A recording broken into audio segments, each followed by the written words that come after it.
में आगे बढ़ते हैं। सीएम योगी आदित्यनाथ ने फर्रुखाबाद से विपक्ष पर सीधा निशाना साधा है। उन्होंने कहा कि आज दीवारों से भारी कैश बरामद हो रहा है और अब समझ आया कि बुआ बबुआ नोटबंदी का विरोध क्यों करते थे। इन सब ने कालाधन दीवारों में छिपा कर रखा हुआ था, जनता का पैसा दीवार में छिपा कर रखा हुआ था और ऐसे लोगों से यूपी की जनता को सावधान रहना होगा। तो मुख्यमंत्री योगी आदित्यनाथ फर्रुखाबाद में विपक्ष पर हमलावर होते हुए नजर आए हैं। आपको बता दें कि कानपुर में इत्र कारोबारी के घर पर जो रेड मारी गई टीम की तरफ से, उसको लेकर हमलावर हुए हैं मुख्यमंत्री योगी आदित्यनाथ। सीएम ने कहा कि इन सब ने काला धन दीवारों में छिपाकर रखा हुआ था, ऐसे लोगों से यूपी की जनता को सावधान रहना होगा। आज दीवारों से भारी कैश बरामद हो रहा है। अब समझ आया बुआ बबुआ नोटबंदी का विरोध क्यों करते थे।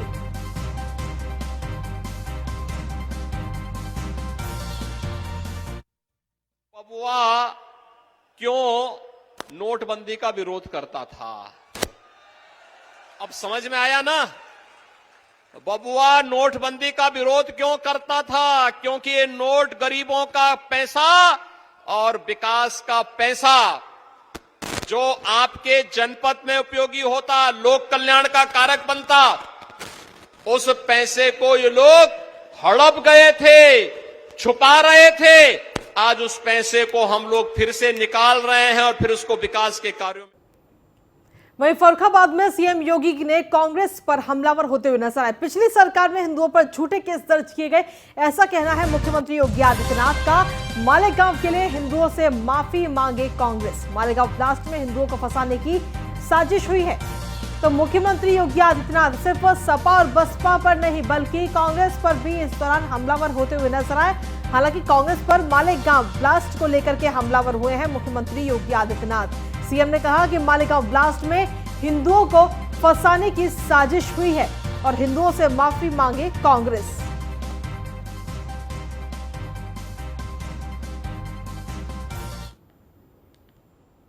कांग्रेस ने इस देश के अंदर सर्वाधिक समय तक शासन किया, सर्वाधिक समय तक शासन किया, लेकिन शासन किस रूप में कर रही थी। आज आपने कांग्रेस का आपने महाराष्ट्र एटीएस का एक बयान देखा होगा।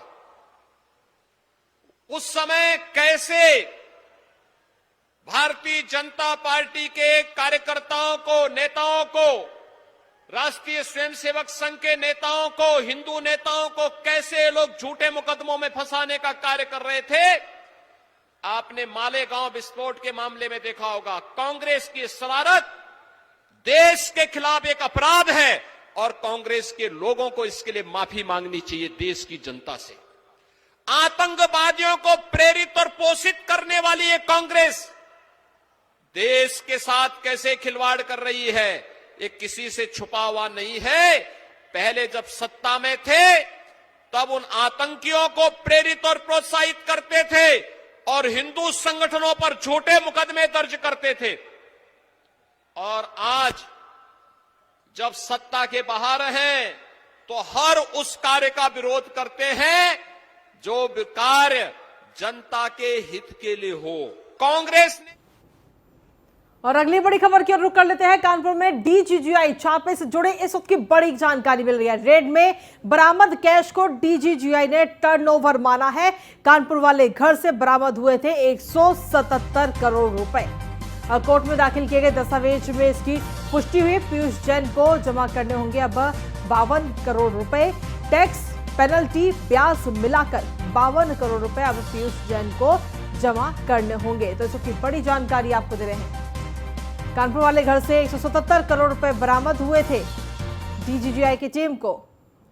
तो कन्नौज वाले घर से क्या कुछ मिला है वो आप देख रहे हैं ग्राफिक्स के जरिए। कैश मिला है 19 करोड़ रुपए, गोल्ड मिला है 23 किलो और साथ ही चंदन का तेल 600 किलो चंदन का तेल भी बरामद किया गया है। तो आप देख रहे हैं कन्नौज से क्या कुछ मिला है। कैश मिला है 19 करोड़ और गोल्ड मिला है। तो आपको बता दें कानपुर वाले घर से ये तमाम चीज, कन्नौज वाले घर से ये तमाम चीजें बरामद की गई हैं। और कुल कैश अगर देखें कानपुर से तो 196 करोड़ रुपए कैश, गोल्ड मिला है 11 करोड़ का गोल्ड और 8 करोड़ और माफ कीजिएगा 6 करोड़ का चंदन का तेल बरामद किया गया है। तो कानपुर का पहला कमरा 177 करोड़ रुपए, पहली अलमारी से 27 करोड़ और दूसरी अलमारी से 26 करोड़ रुपए, और कानपुर का दूसरे कमरा जो है वहां पे जो पहली अलमारी है उससे 128 करोड़ रुपए बरामद किए गए। सोच रहा था कि बीते दिनों जो बक्से भर भर के नोट मिली है, नोट, उसके बाद भी ये लोग यही कहेंगे कि ये भी हमने ही किया है। पहले इनकम टैक्स विभाग ने रेड लगाई, भाई अखिलेश को पेट के अंदर बहुत मचलन हो गई। क्यों रेड लगा रहे हो? ये राजनीतिक फैसले है, ये राजनीतिक द्वेष के कारण रेड लगी है, और आज उनको जवाब देते नहीं बनता है। ये समाजवादी अत्तर बनाने वाले के वहां से 250 करोड़ रुपया कैश मिली है, 250 करोड़ रुपया। पिछले 2-3 दिनों से लगातार समाजवादी पार्टी से जुड़े हुए एक व्यक्ति ने जो कहता था, कभी समाजवादी इत्र की बात करता था, तब हमारे प्रदेश अध्यक्ष जी ने कहा था ये समाजवादी इत्र नहीं, समाजवादी बदबू है जो गरीबों की बददुआ को लेकर के प्रदेश के अंदर फैलाया जा रहा है। ये गरीबों की आह का प्रतीक है।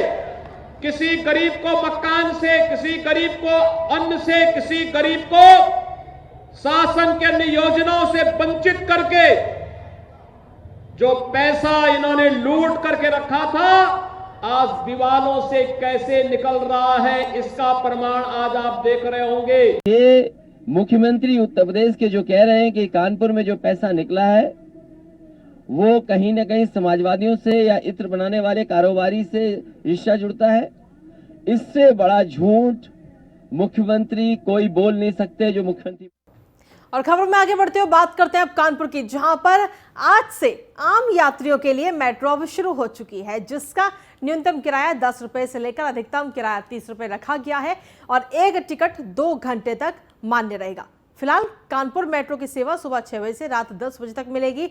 आपको बता दें कि फिलहाल कानपुर मेट्रो की सेवाएं IIT से मोती झील तक दी जा रही हैं।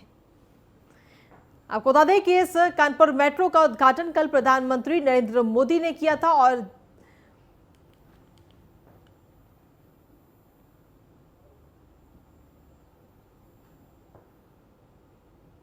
कानपुर के बाद अब बात करते हैं अलीगढ़ की, जहां पर सीमेंट कारोबारी की हत्या के मामले में कारोबारी पर फायरिंग का वीडियो इस वक्त सामने आया है। कार सवार 3 युवकों ने यह हमला किया था। कारोबारी संदीप गुप्ता की हत्या के बाद हवा में फायरिंग करते हुए ये बदमाश वहां से फरार हुए।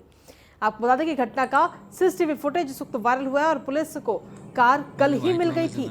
गांव हरदुआ के जंगलों में और आगरा की ये कार निकली है। तो ये तस्वीर इस वक्त आप देख रहे हैं सीमेंट का जो कारोबारी जिसकी हत्या की गई। अब उस पूरे मामले में पुलिस लगातार जांच कर रही है और फिलहाल ये CCTV फुटेज इस वक्त पुलिस के हाथ लगा है, जिसके आधार पर पुलिस अब आगे की जांच कर रही है।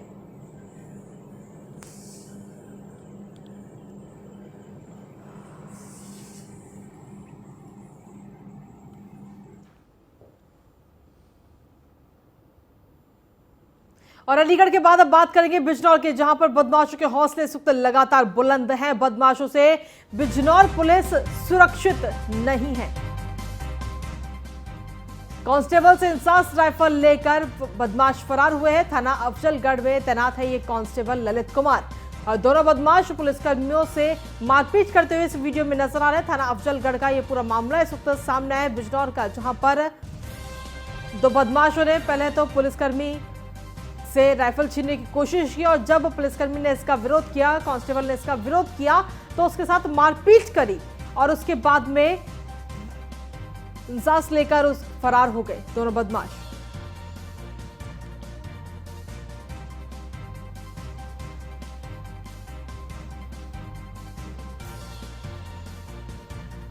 तो इस वक्त की बड़ी जानकारी आपको दे रहे, कांस्टेबल से इंसास राइफल छीनकर बदमाश भागते हुए नजर आए हैं और ये वीडियो भी इस वक्त सामने आया है। और ये वीडियो आपको बता दें कि लगातार वायरल हो रहा है। थाना अफजलगढ़ में तैनात है इस वक्त कांस्टेबल ललित कुमार, जिसकी राइफल छीनकर ये दोनों बदमाश फरार हो गए। फिलहाल पुलिस इस वीडियो के जरिए लगातार अब दोनों बदमाशों की तलाश कर रही है।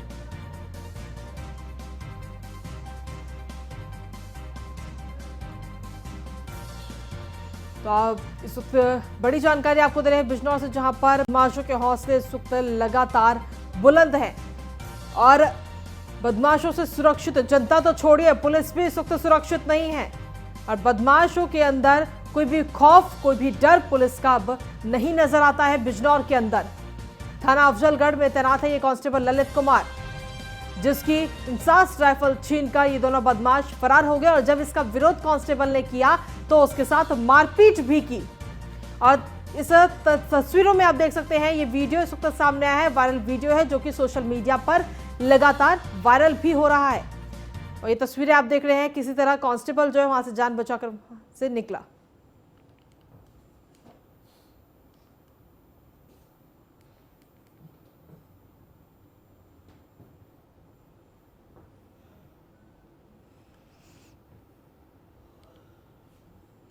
और खबरों में आगे बढ़ते हैं। बिजनौर के बाद बात करेंगे अब मुजफ्फरनगर की, जहां पर गुजर सम्मेलन है। आज आपको बता दें कि गुजर राजनीतिक चिंतन के नारे पर विशाल सम्मेलन का आयोजन किया जा रहा है। गुजर सम्मेलन में आज गुजर समाज की भारी भीड़ जुटेगी। आरएलडी नेता अभिषेक चौधरी के समर्थन में ये गुजर सम्मेलन का आयोजन किया जा रहा है।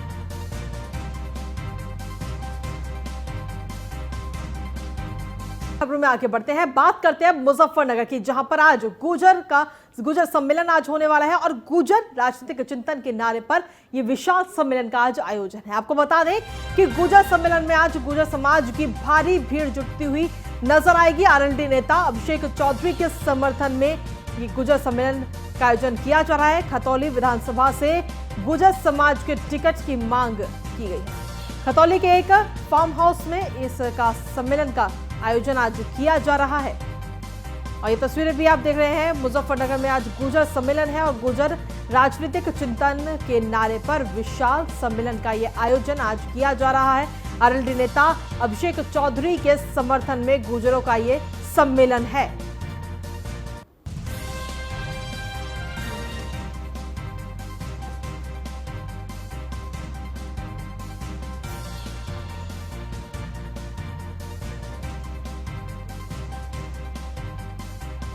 तो आपको बता दें कि गुजर सम्मेलन आज होना है मुजफ्फरनगर में, जहां पर गुजर जो है वो राजनीतिक चिंतन के बारे में विशाल सम्मेलन करते हुए नजर आएंगे। वहीं अगली खबर प्रतापगढ़ से, जहां पर सिपाही के साथ महिलाओं ने मारपीट की है। आपको बता दें कि सिपाही को जमीन पर गिराकर लात घूंसों से पिटाई की गई है। जमीन विवाद की सूचना पर ये पुलिस पहुंची थी। जमीन विवाद की सूचना पर पहुंचे पीआरवी के सिपाही नक्षत्र सिंह से भिड़ी हैं ये महिलाएं और जमीन पर गिराकर सिपाही की जमकर पिटाई की है। रानीगंज थाने के पीआरवी में तैनात है सिपाही नक्षत्र सिंह और सुनील मिश्र। फतेहपुर थाना क्षेत्र के मंडुआडीह गांव का ये पूरा मामला इस वक्त बताया जा रहा है और ये तस्वीरें आप देख रहे हैं, जहां पर महिलाओं ने पुलिस वालों के साथ जमकर पिटाई की है, मारपीट की है और ये वीडियो भी इस वक्त जमकर वायरल हो रहा है। प्रतापगढ़ की ये तस्वीरें इस वक्त सामने आई हैं। हालांकि अब इस पूरे मामले में कार्रवाई अब की जा रही है। जबरदस्ती कर रहा है, वीडियो देख, ये मार रहा है, देखो ये मार रहा है पुलिस सिपाही। तो ये तस्वीरें इस वक्त आप देख रहे हैं, जहां पर दरअसल आपको बता दें कि जमीनी विवाद को सुलझाने के लिए पुलिस वहां पहुंची थी, लेकिन इस दौरान पुलिस को क्या पता था कि महिलाएं ही उसके ऊपर भारी पड़ने वाली हैं। पैसा लिए हो, पैसा लिए हमारे लिए, पैसा लिए हो, पैसा लिए साला, उसका पैसा। और अगली खबर कन्नौज से, जहां पर पुलिस की बर्बरता का एक वीडियो इस वक्त वायरल हो रहा है। दरअसल गंभीर रूप से बीमार बुजुर्ग की गाड़ी रोकी गई है। जिंदगी मौत की जंग ये बुजुर्ग लड़ रहा है। बेटे पुलिस के सामने गिड़गिड़ाते रहे, लेकिन पुलिस ने गाड़ी को नहीं जाने दिया। डॉक्टर ने पीड़ित को अस्पताल से रेफर किया था और ये वीडियो इस वक्त सोशल मीडिया पर जमकर वायरल हो रहा है। छिबरामऊ क्षेत्र का ये पूरा वीडियो इस वक्त बताया जा रहा है। दरअसल आपको बता दें कि उत्तर प्रदेश के अंदर रात को 11 बजे से लेकर के सुबह 5 बजे तक नाइट कर्फ्यू का ऐलान किया गया है, लेकिन इस दौरान जरूरी चीजों को भी छूट दी गई है। उसके बावजूद भी इस तरीके की तस्वीर कन्नौज से सामने आती है। दरअसल एक बेटा अपने पिता को लेकर के हॉस्पिटल जा रहा था, डॉक्टर ने उसको रेफर किया था दूसरे हॉस्पिटल जाने के लिए, लेकिन पुलिस ने इनकी गाड़ी को बीच में ही रोक लिया। इस दौरान बुजुर्ग के जो बेटे हैं वो पुलिस के सामने गिड़गिड़ाते रहे कि उन्हें जाने दिया जाए, उनके पिता की तबीयत बिगड़ रही है, लेकिन उसके बावजूद भी पुलिस नहीं समझी और पुलिस की ये बर्बरता सामने आई है। दरअसल आपको बता दें कि उत्तर प्रदेश के अंदर रात 11 बजे से लेकर सुबह 5 बजे तक नाइट कर्फ्यू का ऐलान किया गया था।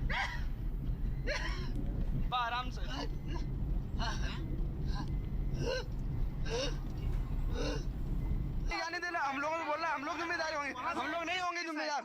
सीओ साहब से भी वो गया था तो वहाँ भी आश्वासन ये दे दिया कि आप थाने जाइए। हम लोग रोज जाते थे थाने, कोई कार्रवाई, जो एक हमारा मकान को लेकर विवाद भी और चल रहा है। वो आए दिन हम लोगों को फर्जी फंसा देता है, पुरानी रंजिश मानता है। जिला पंचायत अध्यक्ष जो है क्या नाम अनुप्रिया पटेल, उनके पति जो हैं ओमकार शाक, उनके वो मौसा लगते हैं राम शाक्टी के, तो वो उनसे 60 गांठ सत्ता का कुछ ये अपना दुरुपयोग करके ये अपना मतलब वर्चस्व। और वहीं अलीगढ़ में स्वास्थ्य विभाग की बड़ी लापरवाही इस वक्त सामने आई। दरअसल मुआवजे के लिए कोरोना से मरने वालों की लिस्ट में जिंदा महिला का नाम लिख दिया गया और शासन द्वारा दिए जा रहे 50,000 रुपए के मुआवजे वाले पोर्टल पर महिला का नाम चढ़ा भी दिया गया है। इस बात का खुलासा उस वक्त हुआ जब जिले के कोरोना कंट्रोल रूम से मुआवजे के लिए कागजी कार्रवाई के लिए फोन किया गया, तो उधर से महिला और उसके परिजनों ने बताया कि वो तो जिंदा है, यानी कि मुआवजे के नाम पर घोटाले के खेल ये शुरू हो चुका है। और फिलहाल मुआवजे के लिए 108 लोगों की लिस्ट तैयार की गई है, लेकिन शकुंतला देवी जैसे 2 मामले सामने आने के बाद लिस्ट से उनके नाम हटाकर 106 लोगों की सूची अब बनाई गई है। वहीं मामले की जांच अभी लगातार जारी है।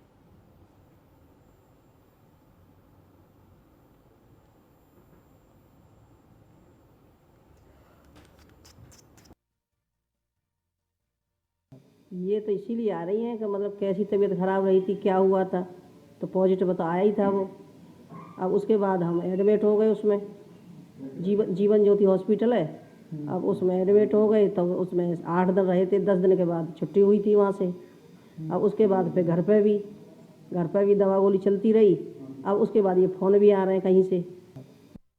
सर मेरे पिताजी कोविड में ख़त्म हुए थे और दीनदयाल हॉस्पिटल में उनको एडमिट किया था। उन्होंने बताया कि कोरोना पॉजिटिव हैं और 1 सितंबर 2020 को उनकी डेथ हो गई दीनदयाल हॉस्पिटल में। वहाँ से हमारे पास फ़ोन आया कि आप लोग निमाई शमशान घाट पहुँच जाइए, शमशान घाट। तो वहाँ उनका सरकारी तंत्र के द्वारा उनका वो संस्कार, दाह संस्कार हुआ। और उसके बाद और अलीगढ़ के बाद अब बात करेंगे गोंडा की, जहां पर बैंक के अंदर थप्पड़ों की बरसात हुई। दरअसल गार्ड की थप्पड़ों से जमकर पिटाई की गई। विवाद में दबंग ने बैंक गार्ड को पीटा है और पिटाई का ये वीडियो सीसीटीवी में कैद हो गया है। थाने के ठीक सामने गार्ड की पिटाई की गई। पीड़ित गार्ड ने कोतवाली में इस पूरे मामले को लेकर तहरीर भी दे दी है। तो ये तस्वीरें आप देख सकते हैं, थप्पड़ों की बरसात गार्ड पर कर दी गई। तो बैंक का ये गार्ड जिसकी थप्पड़ों से जमकर पिटाई उसकी की गई है और ये पूरा मामला जो है वो इस वक्त सीसीटीवी में कैद हो गया। गोंडा की ये तस्वीरें इस वक्त आपको दिखा रहे हैं, जहां पर अब गार्ड ने इस पूरे मामले में पुलिस को तहरीर भी दे दी है।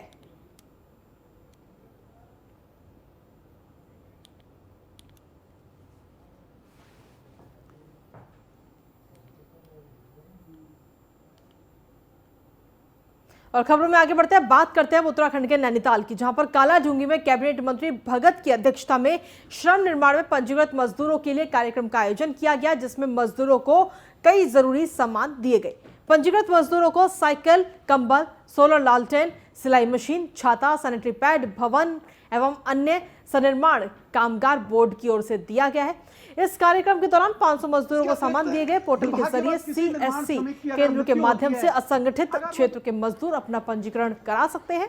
कार्यक्रम में आए कैबिनेट मंत्री बंशीधर भगत ने कहा कि जिन मजदूरों को सामान नहीं मिल पाया है उनके लिए 2 दिन बाद कैंप लगाकर फिर से सामग्रियों का वितरण किया जाएगा। आज हमने यहाँ पर पंजीकृत निर्माण श्रमिकों के लिए भवन एवं अन्य सन्निर्माण कर्मकार बोर्ड के अंतर्गत जो सामान वितरण है वो किया जा रहा है। जितने भी पंजीकृत निर्माण श्रमिक हैं उनको साइकिल, सोलर लालटेन, सिलाई मशीन, छाता, कंबल और सैनिटरी पैड इत्यादि का वितरण हम आज यहाँ पर कर रहे हैं। आज हमने मंडल के कार्यकर्ताओं के आग्रह पर यहाँ श्रम विभाग द्वारा यह आज कैंप लगाया है, जिसमें लोगों को जो श्रमिक हैं जिनका रजिस्ट्रेशन है उनको सामान मिल रहा है, विभिन्न प्रकार का साइकिल मिल रहा है, लालटेन मिल रहा है। मंडल के कार्यकर्ताओं के आग्रह पर यहाँ श्रम विभाग द्वारा यह आज कैंप लगाया है, जिसमें लोगों को जो श्रमिक हैं जिनका रजिस्ट्रेशन है उनको सामान मिल रहा है, विभिन्न प्रकार का साइकिल मिल रहा है, लालटेन मिल रहा है। और खबरों में आगे बढ़ते हैं। देहरादून से इस वक्त की बड़ी जानकारी मिल रही है, जहां हरीश चंद्र सेमवाल बने हैं सचिव आबकारी। सूत्रों के हवाले से ये बड़ी जानकारी इस वक्त मिल रही है। आपको बता दें कि शैलेश बगोली की जगह नए आबकारी सचिव बनाए गए हैं। सेमवाल के पास एक और बड़ा विभाग भी है, तो हरीश चंद्र सेमवाल को सचिव आबकारी इस वक्त बनाया गया है। इस वक्त की बड़ी जानकारी आपको दे रहे हैं। शैलेश बगोली की जगह पर नए आबकारी इनको बनाया गया है। और साथ ही आपको बता दें कि हरीश चंद्र के पास इससे पहले सेमवाल के पास में एक और बड़ा विभाग भी है। तो देहरादून से इस वक्त की बड़ी जानकारी मिल रही है। हरीश चंद्र सेमवाल बने हैं सचिव आबकारी। और खबरों में आगे बढ़ते हैं, बात करते हैं हरिद्वार की, जहां पर कोरोना से जंग में स्वास्थ्य विभाग बेहद ही गंभीर अब नजर आ रहा है। जिले में अब तक करीब आपको बता दें कि 57.5% लोगों को वैक्सीन दी जा चुकी है। और स्वास्थ्य विभाग अपने लक्ष्य को पूरा करने के लिए विशेष टीकाकरण अभियान भी चला रही है। कोरोना के नए वेरिएंट ओमिक्रॉन को लेकर जिला प्रशासन सतर्क है। कंट्रोल रूम बनाने के साथ ही विदेशी यात्रियों की ट्रैकिंग भी की जा रही है। सैंपलिंग की रफ्तार बढ़ाने से लेकर टीकाकरण से तेजी से चलाया जा रहा है। और जिले में आगामी 10 जनवरी तक 100% टीकाकरण करने का लक्ष्य रखा गया है। आज के डेट में 75.5% के लग चुके हैं कल तक के। और अभी हम इसमें मेगा अभियान चला रखे हैं, जिसमें ऑलमोस्ट पूरे हरिद्वार डिस्ट्रिक्ट में 200 से 250 के आसपास के वैक्सीनेशन सेंटर बनाए गए हैं। हमारा टारगेट है कि 15,000 से 18,000 के आसपास डेली किया जाए और 10 जनवरी तक हम इसमें और इसी के साथ फिलहाल मेरे साथ इस बुलेटिन में इतना ही। नमस्कार।